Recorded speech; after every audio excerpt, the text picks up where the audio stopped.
30. He separates. He's to the 20, to the 10, to the 5. Touchdown, Florida State. Warwick got up third down. Winky looking Winky. Wants to throw the knockout punch to Warwick. Warwick open. Touchdown. He does a touchdown. He did catch it. Touchdown, Florida State. Oh, Peter Warwick, how'd you do that? Kermit Whitfield to the left side. A hole to the 30. Kermit Whitfield to the 30. To the 20. 15, 10, 5. Touchdown, FSU. Kermit Whitfield. A 100-yard touchdown. Here's the snap. Winston rolling right. Throws the pass on the other. It's caught. It's caught. It's caught. Oh, for the end zone battle. Coleman. Touchdown. We're doing it for everybody. We're doing it big all over the country, all over the world. And I'm proud. I'm proud to say I'm a Florida State Seminole.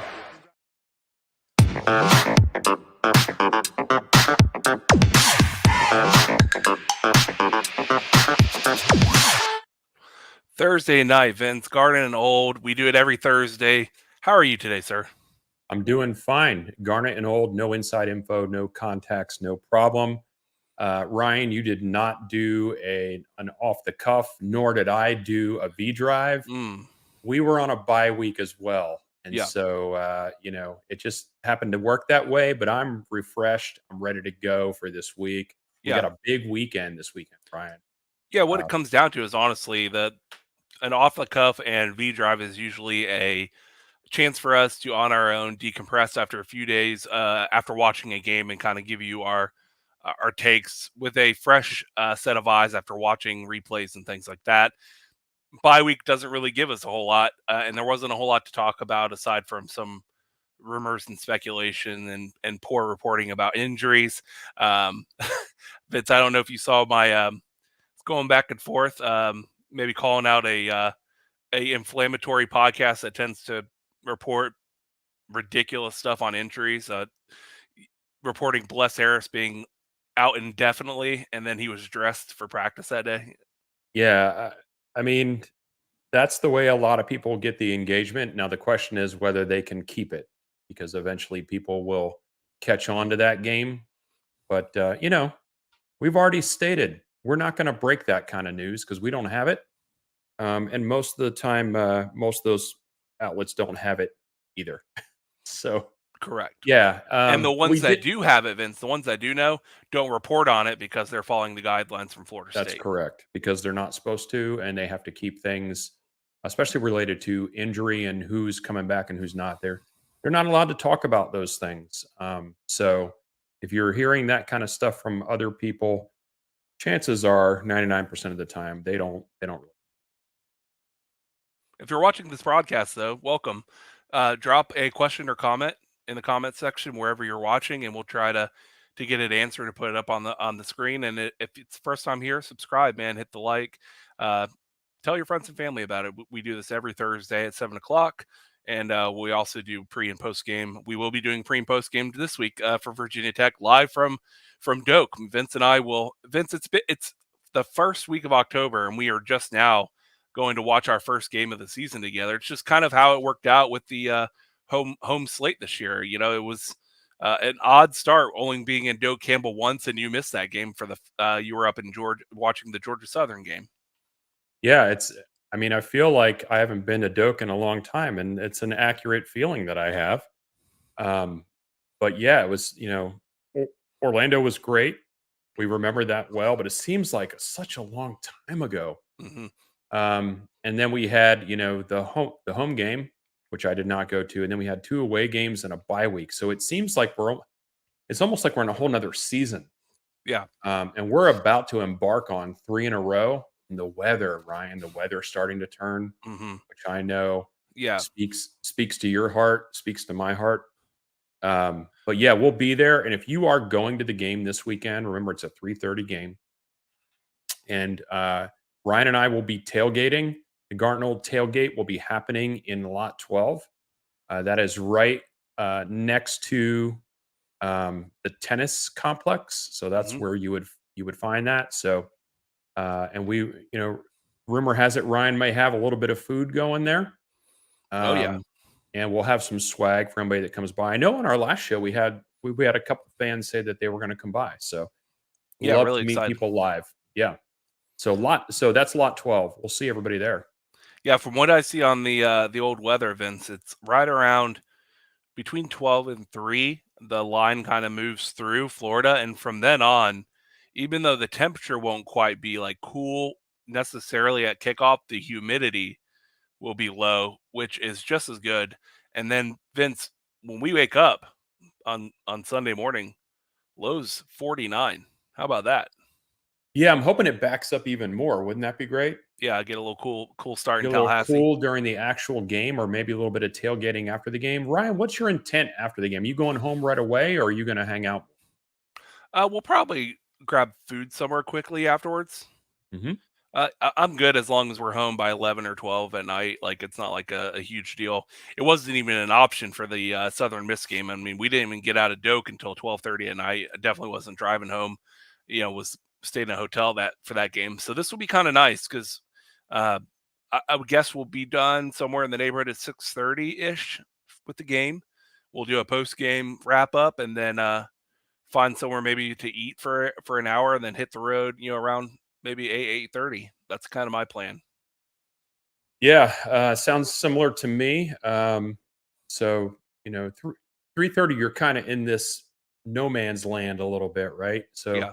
if it's a noon game, then you're probably planning a tailgate after the game a little bit, watch some Yeah. games, but you're kind of in the middle ground here. Speaking of that, Mhm. the following week, Ryan, the Syracuse game, we don't know yet what the time is going to be for that game. It was announced that it was either going to be noon or 7:30, and they were going to make the announcement on Sunday, which is called a 6-day option. So if you ever heard that term before, that's what that means. They're basically waiting to figure out who's going to win the game between Syracuse and UNC. Yeah.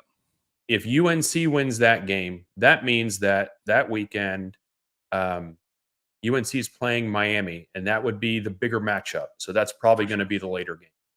Yep. But if Syracuse wins that game, then it'll probably be our game against them. Will be the later game. As long as we take care of business at Virginia Tech. Correct, and as long as Miami takes care of business. Right.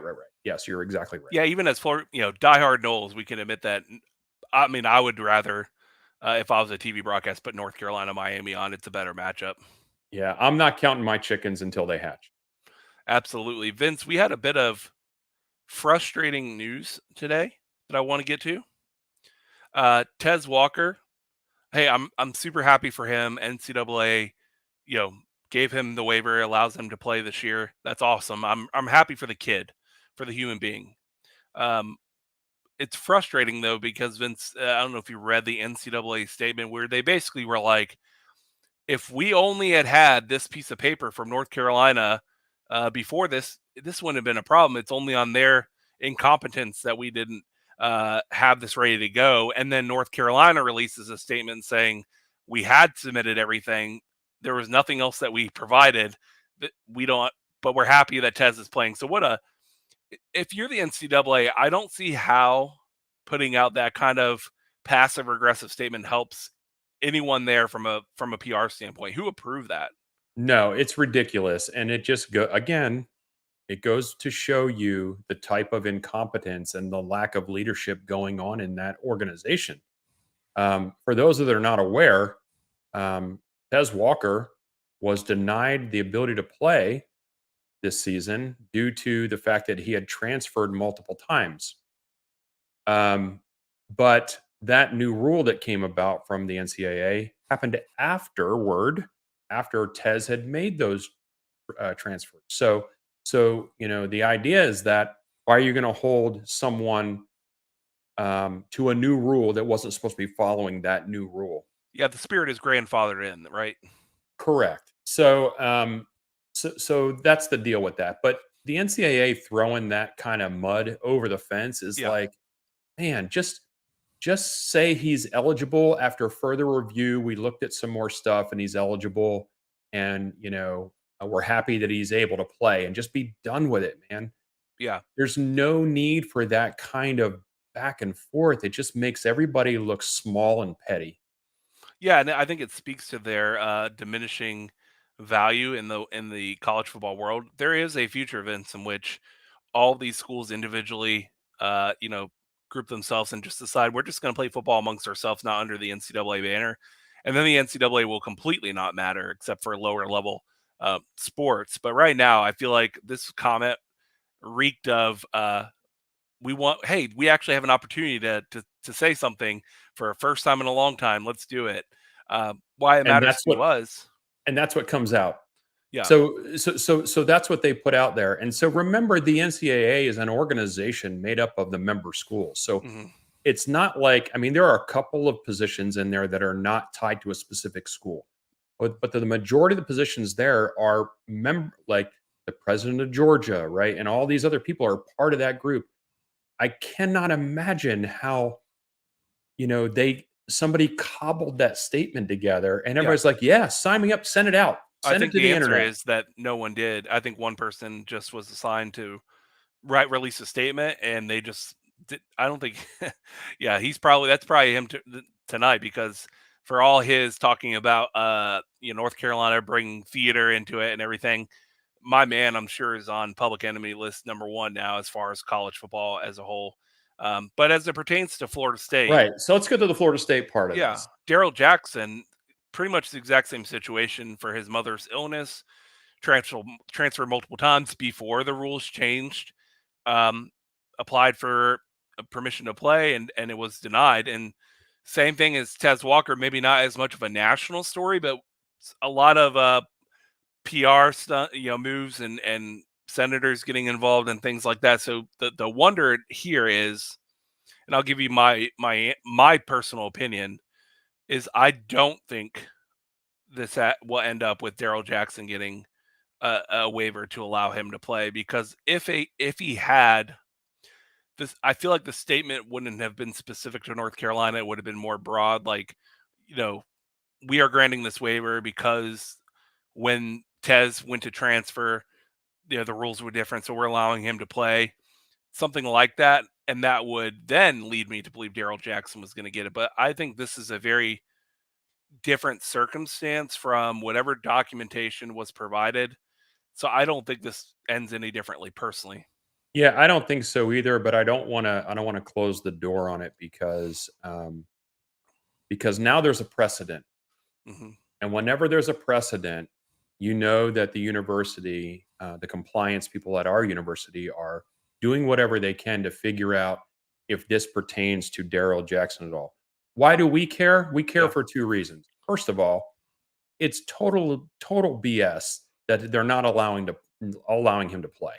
Yeah. Right. So as just a sports fan, this kid should be able to play. He followed the rules as the rules were stated at that time.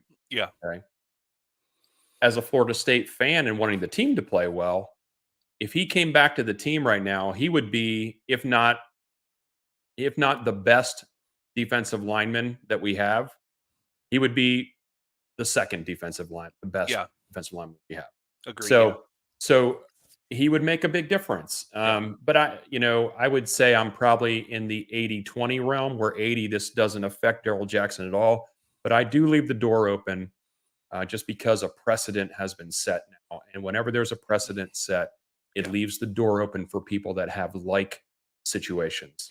Yeah, I'm sure Florida State followed up after the Tez Walker decision as like a, hey, what about us kind of situation. Just NCAA doing some things, including some rule changes, Vince.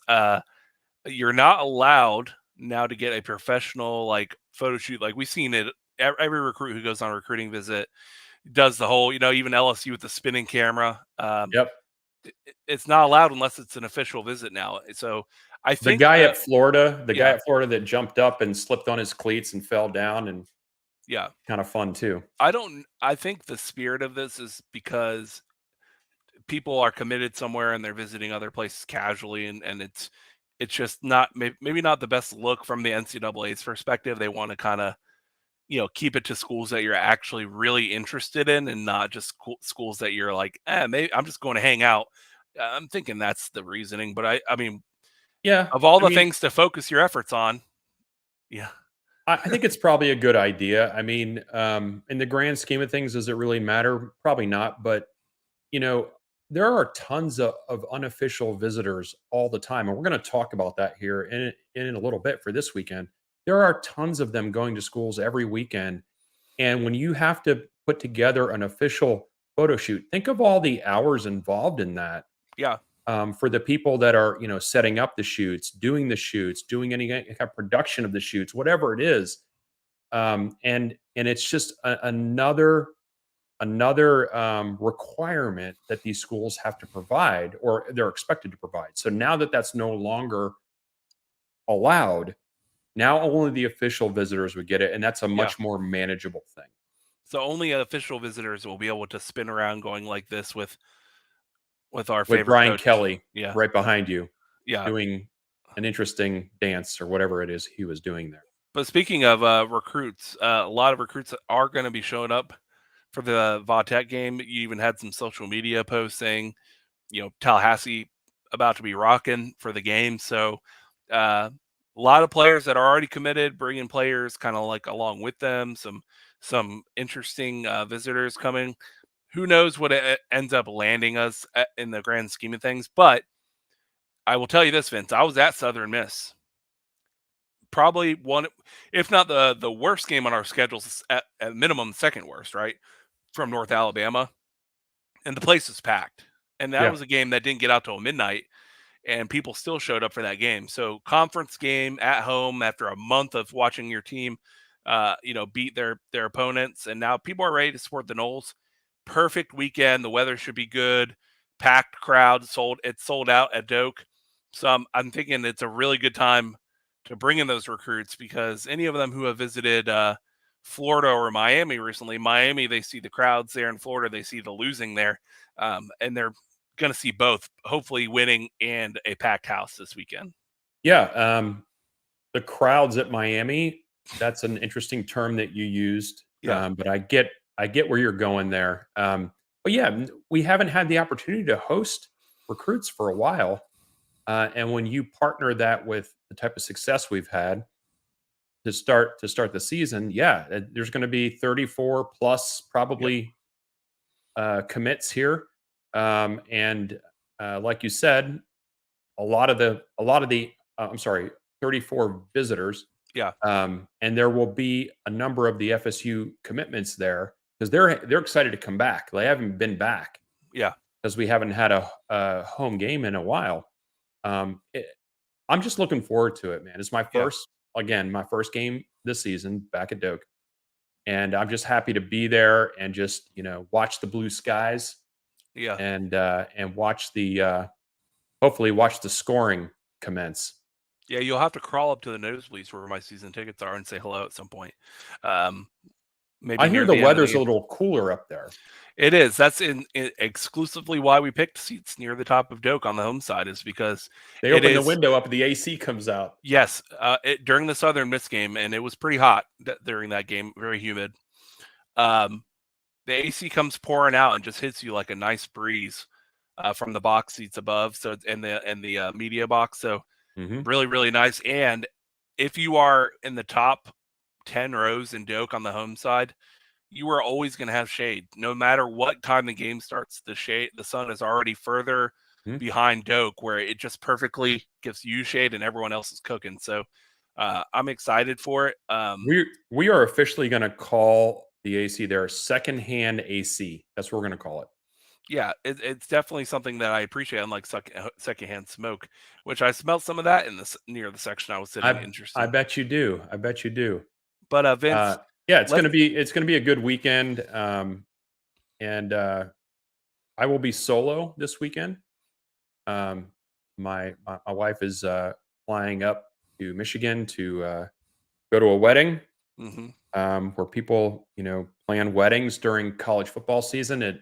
I don't understand it. Blasphemy. Yeah. But she will be in Michigan, so I'll have a little bit of room to spread out by me. So it may not be. It's kind of a sold out -1. Put on your favorite playlist on the way to Tallahassee. Just hit the road. Nice weather. You'll be thrilled on the way home, just with the window, maybe a little window crack action. Yeah. Well, Vince, let's get into it. Before we get into the rest of the ACC, we're going to get into the most important one, which is this one, right? Wrong one. I didn't mean to do that yet. That's all right. Florida State, Virginia Tech. All right, Vince, I'm going to let you start. What is your feeling around this game? We've had we're 4-0. We've had some great moments. We've had some not so great moments on both sides of the ball. Where's your mind at right now, 2 days before the game?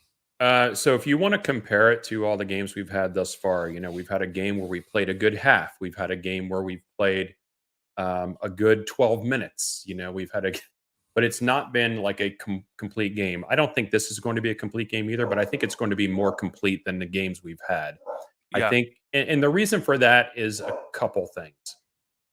We do know that the team was suffering from some illness over the past few weeks. I believe that, just because of the nature of that, guys are getting healthier, more energized. They haven't been back in the stadium for a while. So coming back home, there's some energy about that. The fans are going to provide that. And health wise, at least from what we've seen and heard, we have a number of very important people that could possibly be playing this weekend. Mm-hmm. Robert Scott, Akeem Dent, Hyde Douglas, Kentron. We may be seeing these guys, and those guys are important and to the cohesiveness of the team and their ability to execute at a high level for consistency's sake. So I feel good about this weekend. I feel real good about this weekend, and those are the reasons why. I really feel this is a return to form week for Florida State. And if it's not, it's when I start getting nervous. Not the past 4 games. Boston College was weird, and a lot of sickness and randomness happening in that game. You beat Clemson, so you can't complain about that, right? Never, and the other 2 games you won in a blowout. So we can nitpick all we want, but Virginia Tech, if you watch any of their games, is not any good at all. And so if you were at all competent and a top tier team, let's say a top 10 team, I know we're 5, but let's say we're a top 10 team, you should be able to take care of business pretty easily against Virginia Tech, at least a minimum 14 to 17 point advantage at minimum. So I feel like this is the game in which we go back to basics, Vince. I think this is the game in which the run game starts to work with some of the offensive line pieces you mentioned being in their correct spot again. Mm-hmm. I think this is the game where you start to see Jordan spread it out a little bit, not just going to Keon Coleman and Johnny Wilson, although I'm sure they will get their fair share of one-on-one matchups, which is great. It really depends on how Virginia Tech plays it. If they line up man press, we're going to hit Keon and Johnny. If they back off and dare, us to kind of move the ball slowly against them, I think we'll pick them apart. But I think this is a game that the closest game so far this year that will look like what our offense looked like last year, if that makes sense. Yeah, I do. But for people that are expecting, I think for people that are expecting Jordan to start running crazy now, I don't think that don't expect that this weekend. It doesn't have to, and the other pieces being in place mean that's why. So give him more time to heal up. Yep. And because at some point we're going to need that. Yeah. But it's not in this game, in my opinion. It's not in this game. If we are talking about the need for Jordan to run in this game to win this game after the fact, then we have other issues we have to talk about. I do think it'll be important to at least put on film him keeping 1 or 2 on a read option. Oh my gosh! If he keeps 1 or 2 in this game, it's going to be a 40 or 50-yard run. Correct. Everyone's crashing down, and Virginia Tech likes to load the box. So you're going to get those opportunities, and I think it's just important. Nyman to beat Virginia Tech. I think we'll beat Virginia Tech whether or not you kept or not.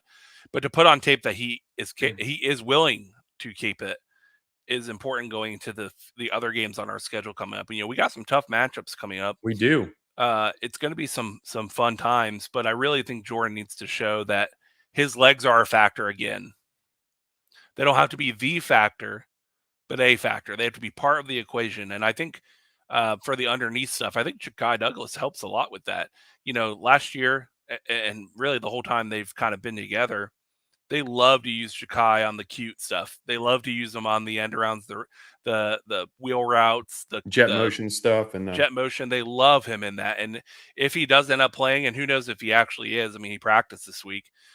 He might not be a full go yet, but he's at least getting close. I'm hoping that kind of relationship and familiarity with Jordan pays off, and we can kind of utilize him. You know me, Vince. I think I've brought up Ja'Kai Douglas every single show that we've done for the last like a month and a half. Where is he? Where is he? And I was so happy and so pleased to see that he's coming back.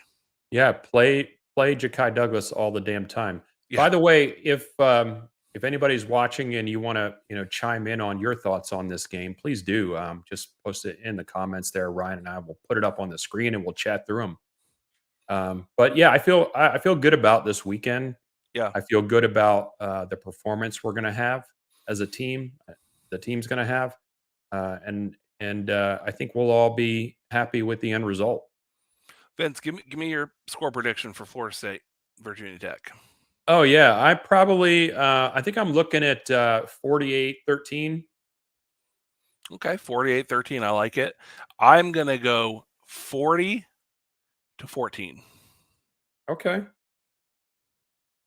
I'm just putting this in our little chat here because let's just say Ryan and I have not been great about keeping track of our picks here, but my darling wife went through and listened to all our episodes again to get all of the details. You said 40-14? Yeah, and spoiler alert, Vince is killing me in the pick'ems this year. We'll show that here in a second. Yeah. All right. Well, Vince, are you ready to wait? We got it. So I like this. Here we go. Yeah. Okay. Yeah. Exactly. So T. Murray, you and I are kind of on the same track here, and Ryan too. We're really all kind of in the same realm. Yeah. I like that score. Back to the basics. Back to the winning ways of this offense actually doing well. Vince, you ready to have a little fun? Let's do it. Let's do some pick'em. ACC right. Pick'em. How'd you do at the tables last night? I'm about even. Here's an idea. Why don't you give me half the money you were going to bet? Then we'll go out back, I'll kick you in the nuts, and we'll call it a day. All right, Vince. You made something new for us this week, didn't you? Well, yeah, because I can't go back after this episode and say we forgot to keep track of our picks again. So let's go ahead and pull the picks up. Hold on, before we do that, let me show the people what they want to see, Vince. Show them where we're at currently. All right. So, you want to see the current score? Yeah, first? I want to see where we're at. Okay. So this is where we currently are. This is my Excel skills at their finest. We got the totals on the left. We got the overall wins and losses versus how we're doing against the spread. Because sometimes Ryan and I will say, we're going to win, but we won't cover the spread. So yeah, you have to take both of those things into account. And then we have broken out by the weeks. So you can see there, Ryan, 25-10 overall. I'm 29-6. And Parker, who joined us for week 3 there, I think it was maybe. He did very well in that week for sure. And then we're even there on the spread totals. All right, let's pull up this week's games and get picking because we have some boring ones and we have some good ones. Let's get BC and Army out of the way. You know what? I'm going to go Army on this game. Army, I think BC, which is even more disturbing that we struggle with them, is not good at all. I have picked them the last 2 week since Florida State has struggled with them and they let me down. So Vince, I'm not making the same mistake. Give me Army in that game. Oh, you're going Army? And I will go ahead and say that Army over. So they're going to cover. Mm-hmm. All right, I'm going to go Army here as well, and I think they are also going to cover. We're getting live picking here going on. No line for the next game, but Vince, we'll go with one loss. I'm going to go William and Mary over Virginia because let me give you my thought process, Vince. You, with your daughter being at Georgia Southern, have been to those games. William and Mary gave Georgia Southern a run for their money. I think the score is 14-7 in that game, and I think Georgia Southern is pretty darn good. So I'm going to take William and Mary to beat the Virginia Cavaliers. Man, letting the ACC down, Virginia. What are we doing here, 0-4? But yeah, give me a William and Mary. I'm picking William and Mary too because until Virginia actually wins the game, I will not pick them. All right, we got Marshall at NC State. So the spread here is interesting. I'm actually picking Marshall in this game. So I'm going to go with the under here. Marshall, I think it's a big win. I think NC State their cracks are forming. So the games I've watched so far, I don't like their defense. So yeah, give me Marshall. I'm taking NC State here, but I'm going to pick a no cover on this. All righty. All right, Syracuse at UNC. This is a good one. This will be a fun game. I'm going North Carolina, though I do not believe they will cover. I think they win by UNC. 3 points. Okay. Yeah, unfortunately, so you're going to UNC no cover? Yep. Okay, I'm going to join you on that. I agree. You know who's playing this weekend at this game? Tez Walker. Tez Walker. Yeah, UNC no cover on that. I believe Syracuse can score a little bit here, but I don't think they have enough to win the game. So sneaky good game here. Wake Forest at Clemson. Obviously, the team that we just came off beating. So suck it, Clemson. I'm gonna go ahead and take Clemson in this one, though. I do think Clemson wins the game, but I do not think they cover. All right, Clemson no cover. I didn't like that spread when it came out. I think it's way too much. I think they're putting too much stock in how they played against us last week. I'm gonna go Clemson cover on this. Look at us. We're already separating here, Vince. Got to do it a little bit and make it a little more juice. Notre Dame and Louisville. Although I like Louisville, Vince, I do. I think they're a pretty good team. I'm going to take Notre Dame because of that loss last week was brutal against Ohio State. They really outplayed Ohio State for the majority of that game. And I'm going to say cover big time. I think Notre Dame wins this by more than 14 points. I think big cover is a term, but we're going to use that. And the Ohio State game was two weeks ago, right? They played Duke last week. Yeah. Let's see. Yeah, I have a hard time thinking Louisville's going to win this game, but I'll go Notre Dame to cover here. The lowly Georgia Tech Yellow Jackets going to number 17 Miami. Now, hold on, people. I am not picking Georgia Tech in this one, so get that out of the way. But this is the kind of game every year for the last 10, 20 years that Miami loves to just out of nowhere inexplicably have a mess up. I'm picking Miami, but I am not picking them to cover. I think it'd be a very close game. I don't know why, just my gut feeling. Yeah. So I'm going to pick Miami here too. It's a tough one. I don't think they're going to cover. I don't think they're going to cover here. That's 20. That's 3 touchdowns. I don't think they're going to cover. Yeah, of course, Georgia Southern is on a bye. So, yeah, and it's one of those things, man. Miami just loves every so often to show that they're not back, right? And I think we're due for that game. Look who's joined the show on the. I'm trying to show it here. Parker Rollins, great work, Shannon. So, Parker leading the way on our pick'ems, 10-2. He's an 80% correct picker. That was fun. So, man. Yeah. So, what do you think about the over under? And what do you think about the cover for our game? So, I mean, I picked 40-14. Yeah, you picked the cover. So did I. So I think we're both said we're going to cover. Yeah. And you're over as well. Yes. I think this will be a week that either I fall to the abyss of terribleness on the record. I'm going to lose a bunch with all these non-covers and upset picks, or hey man, sometimes it goes your way. It's a sneaky good week in general in college football. There's some good games. Vince, in the parking lot, I assume that we're going to be putting on the Red River rivalry at noon. That's a hard word. That's a hard thing to say. Red River right. It's like Worcestershire. You don't even have to be drinking to have a problem with that. Yeah. I miss the old, remember what it used to be called? The Red River Shootout. Right. That was a lot easier to say. Yeah. But we're not allowed to say shootout. So Red River rivalry is what it's going to be. It's really, really tough to say. Vince, I know we didn't pick them and it's not going on the list, but who do you got in that game? I like Oklahoma to get the upset. I like Oklahoma in that game too. And it would be just like Texas to have their season kind of derailed by an Oklahoma team that maybe shouldn't have done it.